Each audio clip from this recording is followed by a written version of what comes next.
A very good morning to all the students of class 11th political science and welcome here to the online classes.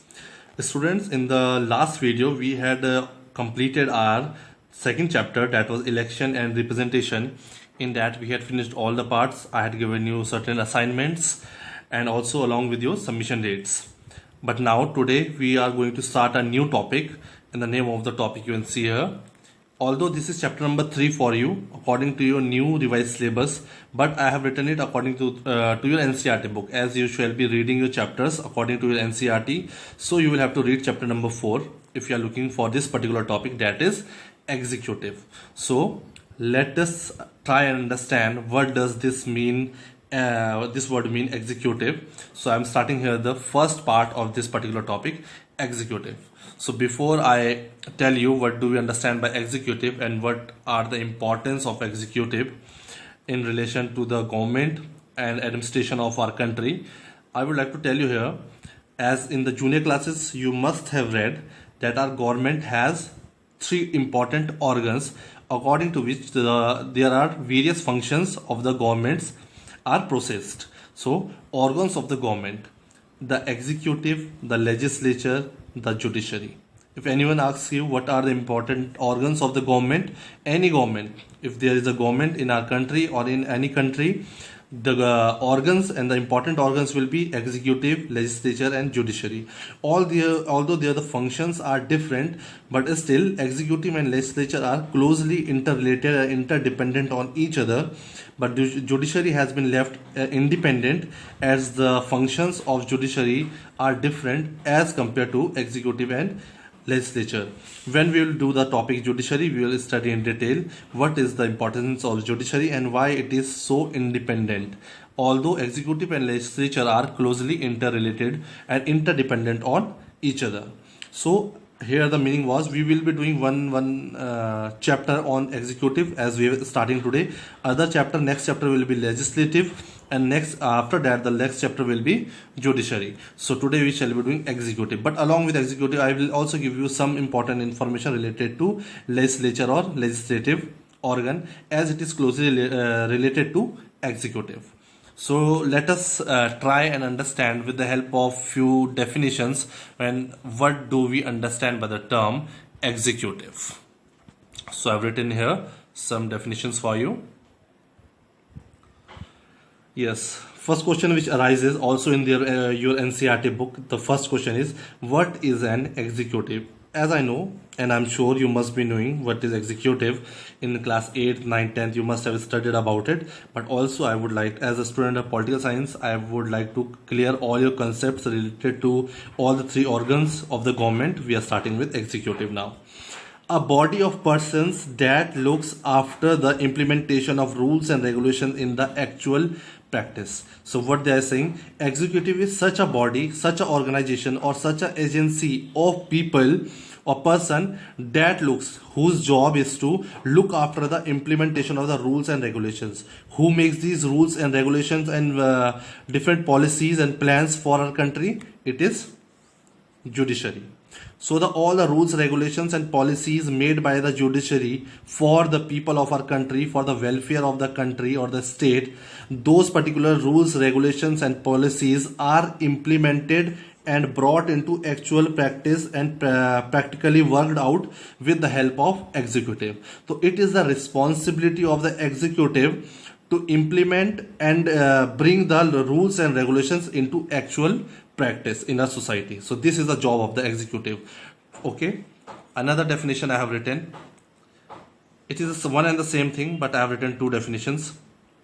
The organ of the government. I hope you have understood this. If you are reading this definition, the organ of the government, it means that which organ that primarily looks after the functions of implementation, and such an organ whose primary job is to look after the implementation and administration is called the executive. So the first and the most important work of any executive or the organ of executive is that it looks after the implementation and the functioning of administration. It means day-to-day functioning or administration of our state. It's called state, here means country, of executive. I hope you must have understood the primary job and why we need executive as an important organ of our government. You must have understood it. Also, you must have understood what is the relation between the legislature and the executive. So since you have understood the basic definition and primary job of the executive, now I am here to the next point is executive, that is structure. Type of executive, I will not call it type of executive. That type of executive we will be doing the next topic, but here structure I would call this. So what is the structure? How is it executive formed? So there are two parts, as you can see clearly in the diagram: political executive and permanent executive. In terms of its structure, if you are talking about an organ that is executive, who are the people, who are the agencies who form this particular executive? So one is political executive and permanent executive. This political executive we can also call temporary executive. So we can also call it political executive and temporary executive. The reason we call it temporary executive, because under this political executive, the people who are involved are Council of Ministers, in which ministers, PM, or we can also say president,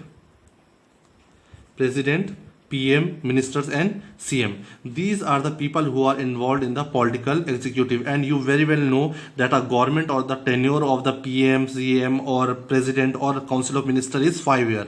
That is, after 5 years, these people will change. Some other will take their places and their seats. So that is why this political executive is called temporary executive.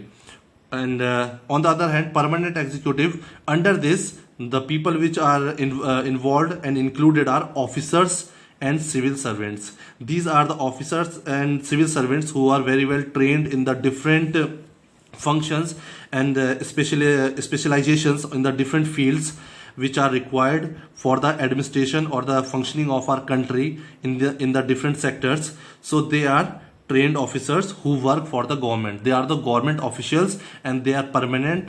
They will be doing their job till the age of their retirement. So they are called permanent executives. So this is a structure of executive, but it is having two parts: political executive and permanent executive, and collaboration and the mutual understanding and behavior of these two are responsible for the successful implementation of the different policies, plans, and different concepts by the government.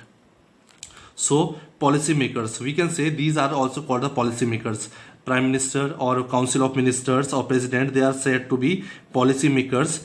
And the head of the executive, if we say who is the head of the complete executive, the head of the executive always will be President, PM, or Chancellor. In some countries there will be the government, there is presidential form of government. In that, President will be the head of the executive. In our country, like parliamentary form of government, in our country the head of the executive or the Council of Ministers is Prime Minister. In some countries the head is the Chancellor, so this executive will be run according to the Chancellor. So we must know political executive, it is also called temporary executive. It is they are the policy makers, although along with the legislature.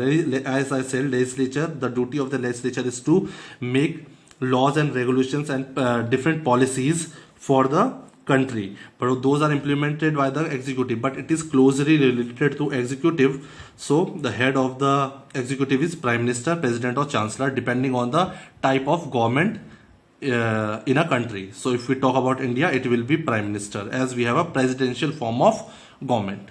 Here helps, what is the function of permanent executive? Permanent executive, or these officers which are working for the government of India, they are the permanent.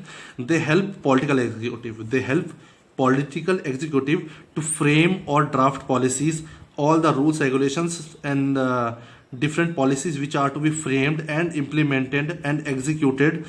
They help the executive to execute those plans properly, as they are well trained. So they help these Prime Minister and Council of Ministers to execute the plans and policies properly, as they have the detailed specialization and they are the expertise of the different fields. So they help these executives, that is the political executives, to execute the plans properly. Okay. So the next point I have written, to sum up, we can say So all that we have studied before this topic. So what do we understand? What is an executive? Again, if I am teaching you after giving you few definitions, after giving you the structure of executive, telling you about two parts, political executive and permanent executive, and their functions and their importance. Now, if I again ask you what is an executive, so you would say a branch of government. As a branch, we can also say an organ, important organ of government, which is responsible for putting plans or laws or policies into effect.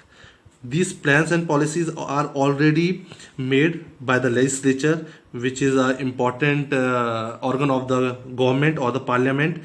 As we know, parliament is having two houses, Lok Sabha and Rajya Sabha.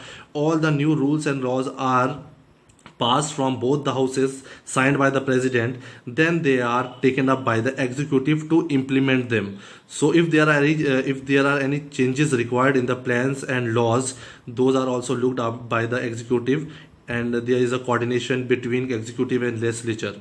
Later they are brought into effect, or practically they are brought into effect and implemented in the society with along with the help of permanent executive.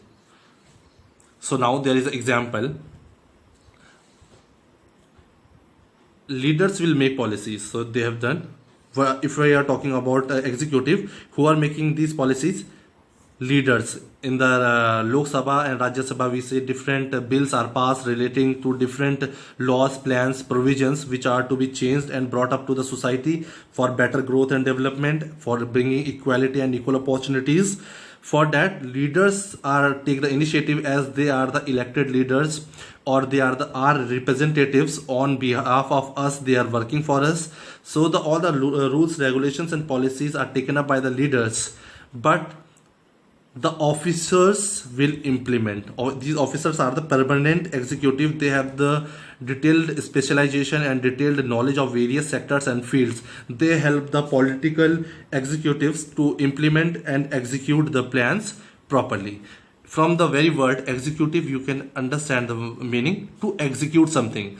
If we have planned something for a game, we have planned how we are going to play a cricket match or a football match, but we had a meeting before the game. But once we start playing it according to our plans, it means we have executed and we have won the match. That is, we have executed our plans or policies properly on the ground, practically. So they have been, we can say we have executed our plan. That is why this term is there, executive. The duty of the executive is to execute all the plans and policies made by the legislature and implemented by the executives, both with the collaboration of political executive and permanent executive.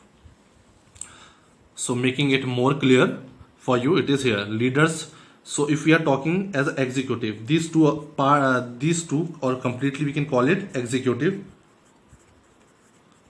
If we call it executive, it means it is having two parts. One are leaders, council of ministers.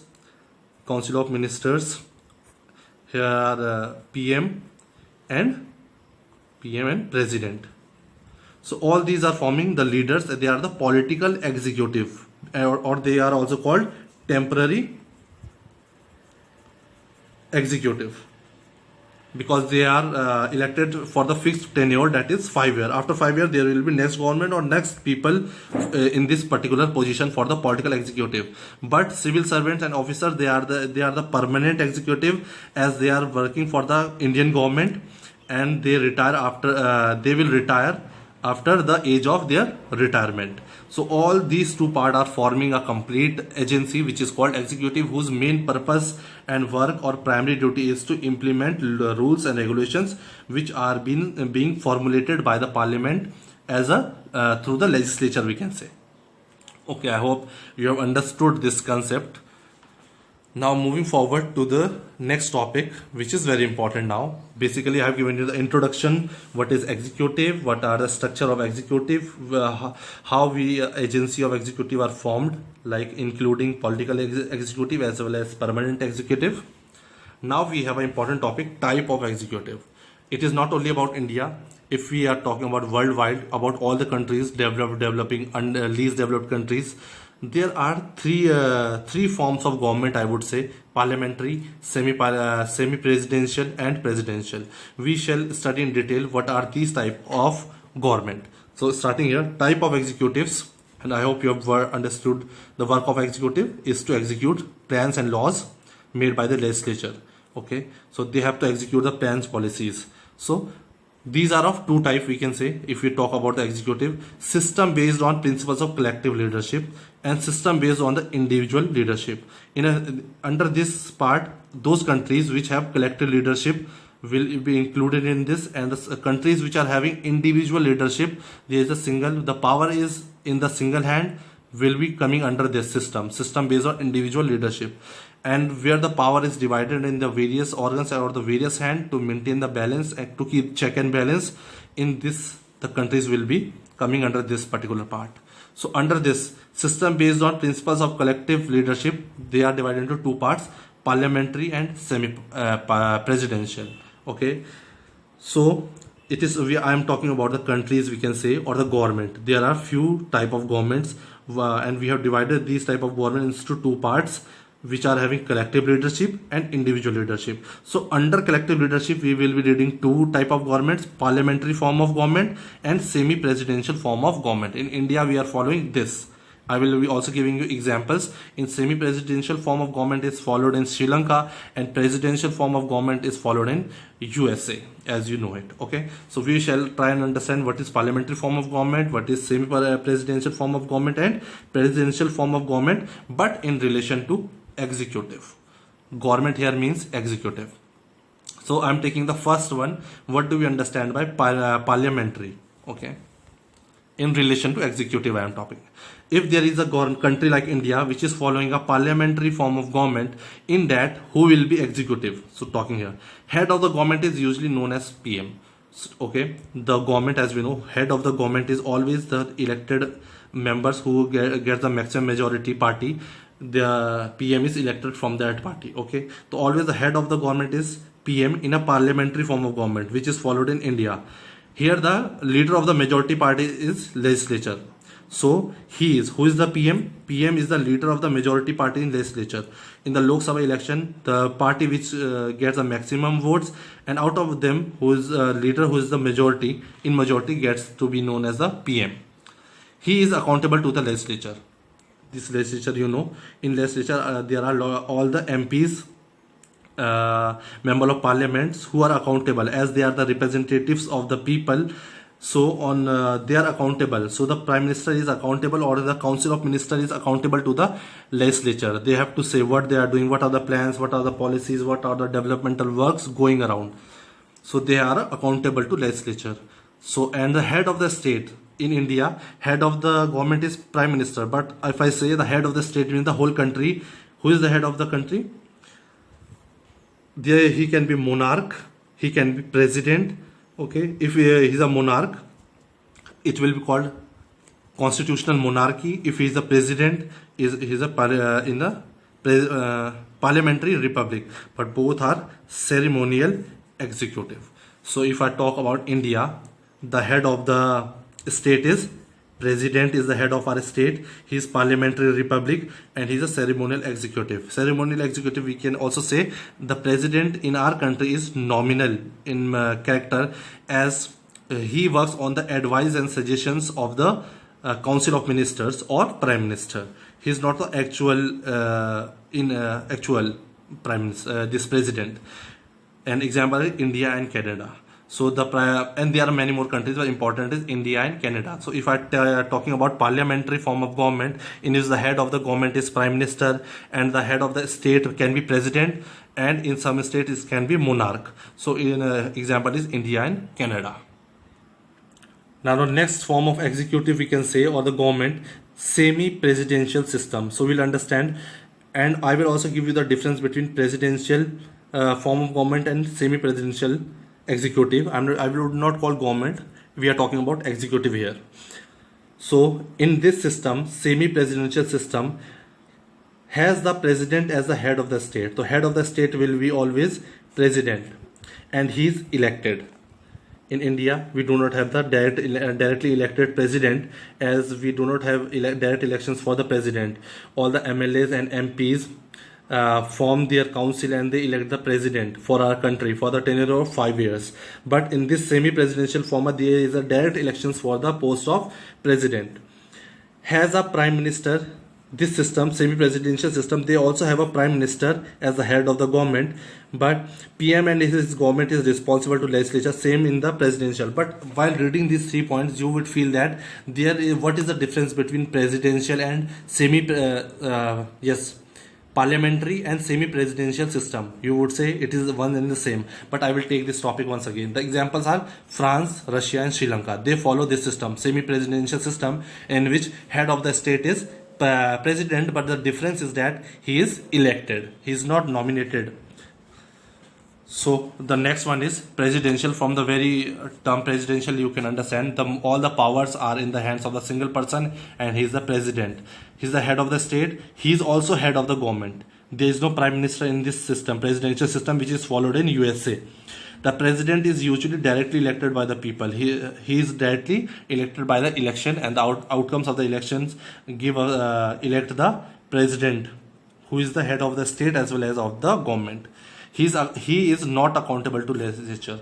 In the two other forms of executive, we saw that in semi-presidential system and parliamentary system, both were accountable to legislature, that is representatives of the people. But here president is not accountable to legislature. He is not going to answer any questions of the legislature. And this system is followed in US, Brazil and most of the Latin American countries. So here the last topic is difference between parliamentary and semi-presidential form of government. This presidential, this so you have completely understood. This is followed in US, but there is a confusion and a small difference between parliamentary, which is followed in India, and semi-presidential, which is followed in France, Russia and Sri Lanka and many more. Here, if I'm talking about what do we understand by semi-presidential and how it is different from parliamentary.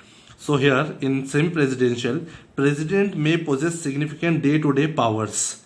Here in India, president do not have these day-to-day powers. He is called nominal head, as he has to work according and give decisions according on the advice of the Council of Ministers, and the head of the Council of Ministers is Prime Minister. But in the semi-presidential form of government, this president, he is significant and he has the power in the day-to-day administration. And this system is followed in France, Russia and Sri Lanka, as I told you, etc. and many more. I have also explained you this point. Elected head of state, he is elected by through the election, proper process of election. He is elected in semi-presidential, this president.